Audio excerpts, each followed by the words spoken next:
ನಮಸ್ಕಾರ ರಿವ್ಯೂ ಚಾನೆಲ್ಗೆ ಸ್ವಾಗತ. ನಾನು ಸೌಖ್ಯ ಗಾಂವ್ಕರ್. ರಾಜ್ಯ ಬಿಜೆಪಿಗೆ ಸಂಬಂಧಪಟ್ಟಂತೆ ಹೈಕಮಾಂಡ್ ಮಹತ್ವದ ಸಂದೇಶವೊಂದನ್ನು ಸಾರಿದ್ದು ಕೆಲವರಿಗೆ ಬಿಗ್ ಶಾಕ್ ಎದುರಾಗಿದೆ. ಈಗ ಅದರಲ್ಲೂ ವಿಜಯೇಂದ್ರ BSY ವಿರೋಧಿ ಬಣಕ್ಕೆ ಅರಗಿಸಿಕೊಳ್ಳಲಾರದ ಆಘಾತವನ್ನೇ ಕೊಟ್ಟಿದೆ ಹೈಕಮಾಂಡ್. ಅಚ್ಚರಿಯ ನಡೆ. ಮಾಹಿತಿ ನಿಮ್ಮ ಮುಂದೆ ಇಡ್ತಾ ಇದೀವಿ. ಮಿಸ್ ಮಾಡದೆ ನಮ್ಮ ಚಾನಲ್ನ ಸಬ್ಸ್ಕ್ರೈಬ್ ಮಾಡಿ, ನಿಮ್ಮ ಅಭಿಪ್ರಾಯ ಕಮೆಂಟ್ ಮಾಡಿ ತಿಳಿಸಿ.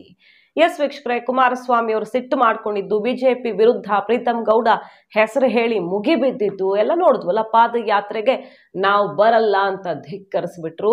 JDSನವರೆಲ್ಲ ಮೀಟಿಂಗ್ ಮಾಡಿ ತೀರ್ಮಾನನೇ ಮಾಡಿಬಿಟ್ರು, ನಮಗೂ ಇದಕ್ಕೂ ಸಂಬಂಧ ಇಲ್ಲ, ಮಾಡ್ಕೊಳ್ಳಿ ನೀವು ಬೇಕಿದ್ರೆ ಅನ್ನೋ ತನಕ.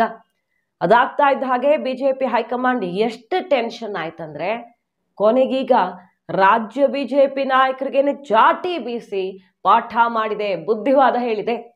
ಬಿಜೆಪಿಯಲ್ಲೂ ಅಪಸ್ವರ ಎದ್ದಿತ್ತು, ಬರೀ JDSನಲ್ಲ, ಬಿಜೆಪಿಯ ಒಳಗಡೆ ಅಪಸ್ವರ ಎದ್ದಿದ್ದೇನಪ್ಪ ಅಂತ ಕೇಳಿದ್ರೆ, ವಿಜಯೇಂದ್ರ ವೈಯಕ್ತಿಕ ವರ್ಚಸ್ಸಿನ ವೃದ್ಧಿಗಾಗಿ ಈ ಪಾದಯಾತ್ರೆಯನ್ನು ಹಮ್ಮಿಕೊಂಡಿದ್ದಾರೆ. ಎಲ್ಲರನ್ನ ವಿಶ್ವಾಸಕ್ಕೆ ತಗೊಂಡಿಲ್ಲ, ಸಮಾಲೋಚನೆ ಮಾಡಿಲ್ಲ, ಹಿರಿಯರನ್ನ ಬಿಟ್ಟು ಬರೀ ತಮ್ಮೇಶು, ರುದ್ರೇಶು, ಪ್ರೀತಮ್ಗೆ ಅವಕಾಶ ಮಾಡಿಕೊಟ್ಟಿದ್ದಾರೆ. ಕೋರ್ ಕಮಿಟಿ ಸದಸ್ಯರಲ್ಲದವರ ನಿರ್ದೇಶನದ ಮೇರೆಗೆ ತೀರ್ಮಾನವನ್ನು ತಗೊಂಡಿದ್ದಾರೆ. ಶಾಸಕಾಂಗ ಪಕ್ಷದ ಸಭೆಯಲ್ಲಿ ಪ್ರಸ್ತಾಪ ಮಾಡೋದು ಬೇಡವಾ ಇಂಥ ದೊಡ್ಡ ವಿಚಾರವನ್ನ? ಪಾದಯಾತ್ರೆ ಅನ್ನೋದು ಬ್ರಹ್ಮಾಸ್ತ್ರ, ಮೊದಲು ಬಿಡೋ ಅಸ್ತ್ರ ಅಲ್ಲ ಅಂತ ಬಿಜೆಪಿ ನಾಯಕರು ಹೇಳ್ತಾ ಇರೋದು. ಅಂಥದ್ರಲ್ಲಿ ಶಾಸಕಾಂಗ ಸಭೆಯಲ್ಲಿ ಒಂದು ಚರ್ಚೆನೂ ಆಗಿಲ್ಲ.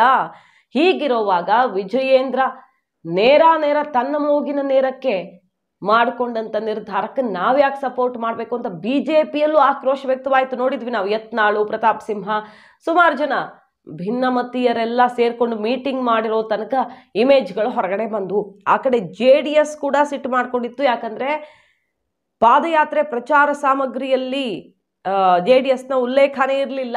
ಅಂದರೆ ಈ ಫ್ಲೆಕ್ಸು, ಅಡ್ವರ್ಟೈಸ್ಮೆಂಟ್ಸ್ ಏನೇನು ರೆಡಿ ಮಾಡ್ಕೊಂಡಿದ್ರು ಅದರಲ್ಲಿ JDSನ ಯಾವುದೇ ಉಲ್ಲೇಖ ಇರಲಿಲ್ಲ. JDS ಪ್ರಬಲ ಹಿಡಿತಾ ಇರುವಂತಹ ಭಾಗದಲ್ಲಿ, JDS ಬೆಲ್ಟ್ನಲ್ಲಿ ಕುಮಾರಸ್ವಾಮಿ ಅವ್ರನ್ನೇ ನಿರ್ಲಕ್ಷ್ಯ ಮಾಡಿದ್ದು. ಡೇಟ್ಗೆ ಸಂಬಂಧಪಟ್ಟಂತೆ ಕುಮಾರಸ್ವಾಮಿ ಅವರು ಕೆಲವು ರಿಕ್ವೆಸ್ಟ್ ಮಾಡ್ಕೊಂಡಿದ್ರು, ಅದಕ್ಕೂ ಸ್ಪಂದನೆ ಇಲ್ಲ.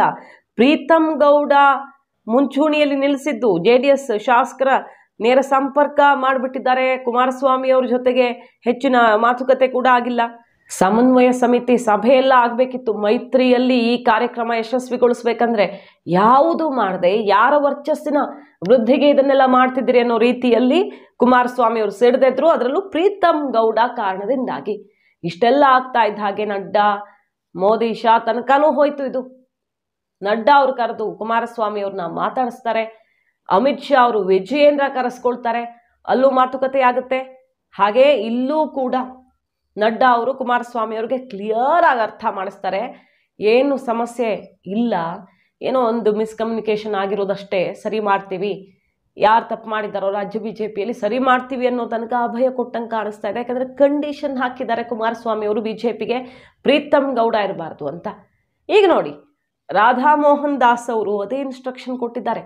ರಾಜ್ಯ ಬಿಜೆಪಿಗೇನೆ ಬಿಗ್ ಶಾಕ್ ಕೊಟ್ಟಿದೆ ಹೈಕಮಾಂಡ್. ಇಲ್ಲಿ ಪ್ರೀತಮ್ ಗೌಡ ಇನ್ನೊಬ್ರು ಮತ್ತೊಬ್ರು ಎಲ್ಲ ಮುಖ್ಯ ಅಲ್ಲ.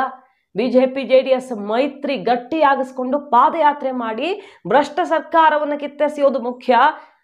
ವಿಜಯೇಂದ್ರ, ಕುಮಾರಸ್ವಾಮಿ ಅವರು ಸೇರ್ಕೊಂಡು ಈ ಪಾದಯಾತ್ರೆಯ ನೇತೃತ್ವವನ್ನು ವಹಿಸಿಕೊಳ್ಳಿದ್ದಾರೆ ಅಂತ ಹೇಳುವ ಮೂಲಕ ಇಲ್ಲಿನ ಬಿಜೆಪಿಯವ್ರಿಗೂ ಶಾಕ್ ಕೊಟ್ಟಿದೆ, ತಿರುಗಿ ಬಿದ್ದವ್ರಿಗೆ. ಜೊತೆಗೆ ಅಶೋಕ್, ಪ್ರತಿಪಕ್ಷ ನಾಯಕ ಅಶೋಕ್ ಅವರ ಹೆಸರು ಕೂಡ ಪತ್ತೆ ಇಲ್ಲ. ಸೊ ಮತ್ತೊಮ್ಮೆ ಸಾಬೀತಾಯಿತು, ಕುಮಾರಸ್ವಾಮಿ ಅವ್ರನ್ನ ಮಾತ್ರ ಬಿಟ್ಟುಕೊಡಲ್ಲ ಬಿಜೆಪಿ ಹೈಕಮಾಂಡ್, ರಾಜ್ಯ ನಾಯಕರಿಗೆ ಬೇಕಾದರೆ ಚಾಟಿ ಬೀಸತ್ತೆ ಅಂತ. ಅಷ್ಟರ ಮಟ್ಟಿಗೆ ಈ ಬೆಳವಣಿಗೆ ಕಾಂಗ್ರೆಸ್ಗೂ ಆಡಿಕೊಳ್ಳುವಂಥ ವಿಚಾರವಾಗಿ ಪರಿಣಮಿಸ್ತು.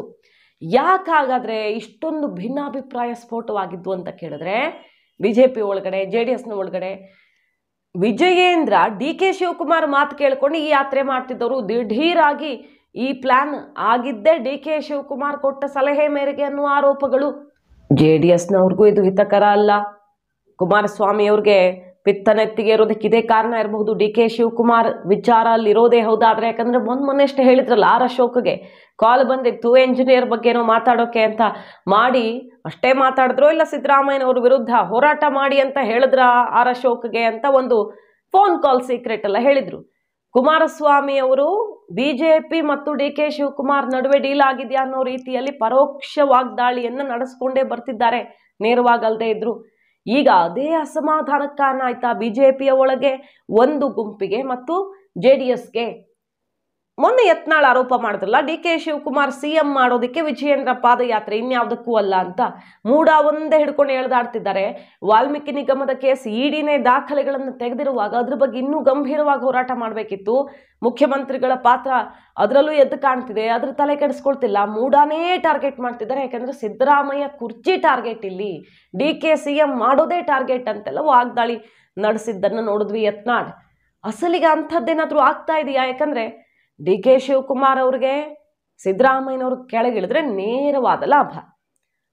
DK ಶಿವಕುಮಾರ್ ಅವ್ರಿಗೆ ಚೆನ್ನಾಗಿ ಗೊತ್ತು ಸಿದ್ದರಾಮಯ್ಯನವರು ಇಲ್ಲದೆ ಮುಂದಿನ ಅವಧಿಯಲ್ಲಿ ಕಾಂಗ್ರೆಸ್ ಅಧಿಕಾರಕ್ಕೆ ಬರೋದಷ್ಟು ಸುಲಭದ ಮಾತಲ್ಲ. 28ರ ಎಲೆಕ್ಷನ್ನಲ್ಲಿ ನಂಬಿಕೊಂಡು ಕೂತ್ಕೊಂಡು ಕಾಯ್ತಾ ಇದ್ರೆ ಅಷ್ಟು ಸುಲಭ ಅಲ್ಲ. ಈ ಸಲ ತಾನು ಪಕ್ಷ ಸಂಘಟನೆ ಮಾಡ್ತಂದೆ ಅಂತ ಹೇಳ್ಬೋದು, ಏನೇ ಹೇಳ್ಬಹುದು. ಆದರೆ ಸಿದ್ದರಾಮಯ್ಯ ಮಾಸ್ ಲೀಡರ್ಶಿಪ್ ಚೆನ್ನಾಗಿ ವರ್ಕೌಟ್ ಆಗಿದೆ ಕಾಂಗ್ರೆಸ್ಗೆ, ಅನುಮಾನನೇ ಇಲ್ಲ. ಇಬ್ಬರ ಬಲವೂ ಸೇರಿದೆ.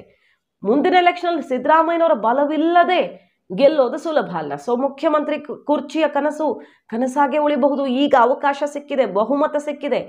ಈಗ ಹೊಡೆದ್ರೆ ಹೊಡೆದಂಗೆ ಕುರ್ಚಿ ಭಾಗ್ಯ.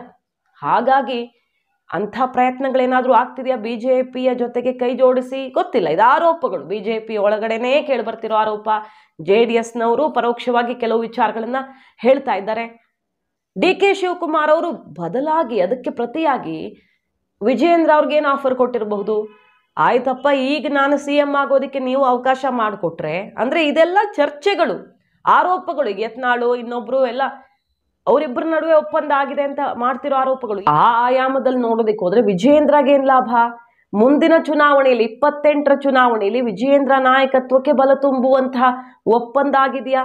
ಹೇಗೂ ಸಿದ್ದರಾಮಯ್ಯನವರು ಇಲ್ಲದೆ ಮತ್ತೊಬ್ರು ಇನ್ನೊಬ್ರು ಎಲ್ಲ ತಿರುಗಿ ಬಿದ್ದು ಬಿಟ್ರೆ DK ಶಿವಕುಮಾರ್ ವಿರುದ್ಧ ಸಿದ್ದರಾಮಯ್ಯನವ್ರನ್ನ ಕೆಳಗಿಳಿಸಿದ ಇವ್ರೆ ಇನ್ನೊಬ್ರೆ ಅನ್ಕೊಂಡು ಚರ್ಚೆಗಳು ಶುರುವಾಗಿ ಸಿದ್ದು ಬಣ ತಿರುಗಿ ನಿಂತು ಬಿಟ್ರೆ ಕಾಂಗ್ರೆಸ್ಗೆ ಸಮಸ್ಯೆ ಆಗತ್ತೆ. ಆಗ ಯಾರು ಬರ್ತಾರೆ? ಬಿಜೆಪಿಯಲ್ಲಿ ನಾಯಕತ್ವ ವಹಿಸ್ಕೊಂಡಿರೋರು ವಿಜಯೇಂದ್ರ. ಪರೋಕ್ಷವಾಗಿ ನಿಮಗೆ ದಾರಿ ಓಪನ್ ಆಗತ್ತೆ ತಾನಾಗಿ. ಈ ಅವಧಿಯಲ್ಲಿ ನಾನು ಆಗ್ತೀನಿ, ಮುಂದಿನ ಸಲ ನೀವಾಗಿ ಅನ್ನೋ ರೀತಿಯಲ್ಲಿ ಏನಾದರೂ ಲೆಕ್ಕಾಚಾರಗಳು ನಡೀತಿವ್ಯಾ ಅನ್ನೋದೇ ಈಗ ಬಿಜೆಪಿ JDSನ ಒಳಗೆಲ್ಲ ಇಷ್ಟೆಲ್ಲ ಆಕ್ರೋಶಕ್ಕೆ ಕಾರಣವಾಯ್ತಾ? ಆರೋಪ ಪ್ರತ್ಯಾರೋಪಗಳಿದು ಪಕ್ಷಗಳ ಒಳಗಡೆನೆ ಸಿಡಿತಾ ಇರೋದು, ಹೊರಗಡೆ ಬರ್ತಿರೋದಲ್ಲ. ಹಾಗಾಗಿ ಕುಮಾರಸ್ವಾಮಿ ಅವರು ಮುನಿಸ್ಕೊಂಡ್ರ ಗೊತ್ತಿಲ್ಲ. ಒಟ್ಟಿನಲ್ಲಿ ಬಿಜೆಪಿ ಹೈಕಮಾಂಡ್ ಅಂತೂ ಕುಮಾರಸ್ವಾಮಿ ಅವ್ರನ್ನ ಬಿಟ್ಟು ಬೇರೆ ಏನು ಲೆಕ್ಕ ಇಲ್ಲ ನಮ್ಮ ತಲೆಯಲ್ಲಿ ಅನ್ನೋದನ್ನ ಕ್ಲಿಯರ್ ಮಾಡ್ದಂಗೆ ಕಾಣಿಸ್ತಿದೆ. ಕುಮಾರಸ್ವಾಮಿ ಅವ್ರನ್ನ ವಿಶ್ವಾಸಕ್ಕೆ ತಗೊಳ್ಳೇಬೇಕು, ಸಮಸ್ಯೆ ಮಾಡ್ಕೊಳ್ಬಾರ್ದು. ಪ್ರೀತಮ್ ಗೌಡ ಇಲ್ಲಿ ಇಂಪಾರ್ಟೆಂಟ್ ಅಲ್ಲ ಅನ್ನೋದನ್ನ ಕಡ್ಡಿ ತುಂಡು ಮಾಡಿದಷ್ಟು ಡೈರೆಕ್ಟ್ ಆಗಿ ಹೇಳಿದೆ ರಾಜ್ಯ ನಾಯಕರಿಗೆ. ಈಗ ಕುಮಾರಸ್ವಾಮಿ ಅವರು ಕೂಡ ಒಪ್ಪಿಕೊಂಡಿದ್ದಾರೆ ಅಂತ ಹೇಳಲಾಗ್ತಿದ್ದು. ಯಡಿಯೂರಪ್ಪನವರು ವಿಜಯೇಂದ್ರ ಕುಮಾರಸ್ವಾಮಿ ನಾಯಕತ್ವದಲ್ಲಿಯೇ ಈ ಪಾದಯಾತ್ರೆ ಯಶಸ್ವಿಗೊಳಿಸೋದಕ್ಕೆ ಪ್ಲಾನ್ ಆಗಿದೆ. ಹೈಕಮಾಂಡ್ ಹೇಳಿದ್ದಿಷ್ಟೇ, ಈ ಟೈಮಲ್ಲಿ ನಾವು ಮುನಿಸ್ಕೊಂಡು ಕೂತ್ರೆ ಆಗಲ್ಲ. ಸಿದ್ದರಾಮಯ್ಯನವರು ಈ ಸಲ ಹಗರಣದಲ್ಲಿ ಸಿಕ್ಕಾಕೊಂಡಿದ್ದಾರೆ ಅಂದ್ರೆ ಆರೋಪಗಳು ಕೇಳಿ ಬರ್ತಿವೆ. ಹಿಂದೆಂದೂ ಆಗಿರಲಿಲ್ಲ ನೋಡಿ. ಕ್ಯಾಬಿನೆಟ್ ಮೀಟಿಂಗು CM ಇಲ್ಲದೆ ಸಚಿವರ ನೇತೃತ್ವದಲ್ಲಿ ನಡೆಯುತ್ತೆ. ಅಷ್ಟೇ ಅಲ್ಲ, ಬೇಕಾದಷ್ಟು ಸಮಸ್ಯೆಗಳು ಎದುರಾಗಿದೆ. ಈಗ ರಾಜ್ಯಪಾಲರು ಪ್ರಾಸಿಕ್ಯೂಷನ್ಗೆ ಅನುಮತಿ ಕೊಡೋ ತನಕ ಸಂದರ್ಭ ಎದುರಾಗಿರುವಾಗ ನಾವು ಕೈ ಕಟ್ಟು ಕೂರೋಕ್ಕಾಗತ್ತಾ? ಇದು ಬಹಳ ಒಳ್ಳೆಯ ಸಮಯ, ಕಬ್ಬಿಣ ಕಾದಿದೆ. ಇಲ್ಲಿ ನಾವು ಮುನಿಸ್ಕೊಂಡು ಕೂತ್ರಾಗಲ್ಲ. ಧುಮುಕಿ ಅಖಾಡಕ್ಕೆ ಅಂತ ಕುಮಾರಸ್ವಾಮಿ ಅವ್ರನ್ನ ಮನವೊಲಿಸಿದ್ದು ಈಗ ಎಲ್ಲ ಒಂದು ಹಂತಕ್ಕೆ ಬಗೆಹರಿದಿದೆ. ಆದರೆ ಹೈಕಮಾಂಡ್ ಮನಸ್ಸಲ್ಲಿ ಏನಿದೆ ಅನ್ನೋದು ಕೂಡ ಈಗ ಕ್ಲಿಯರ್ ಆಗ್ತಿದೆ. ಮಾಹಿತಿ ನಿಮ್ಗೆ ಇಷ್ಟ ಆಗಿದ್ರೆ ಮಿಸ್ ಮಾಡಿದ್ರೆ ನಮ್ಮ ಚಾನಲ್ನ ಸಬ್ಸ್ಕ್ರೈಬ್ ಮಾಡಿ, ನಿಮ್ಮ ಅಭಿಪ್ರಾಯ ಕಮೆಂಟ್ ಮಾಡಿ ತಿಳಿಸಿ. Thank you.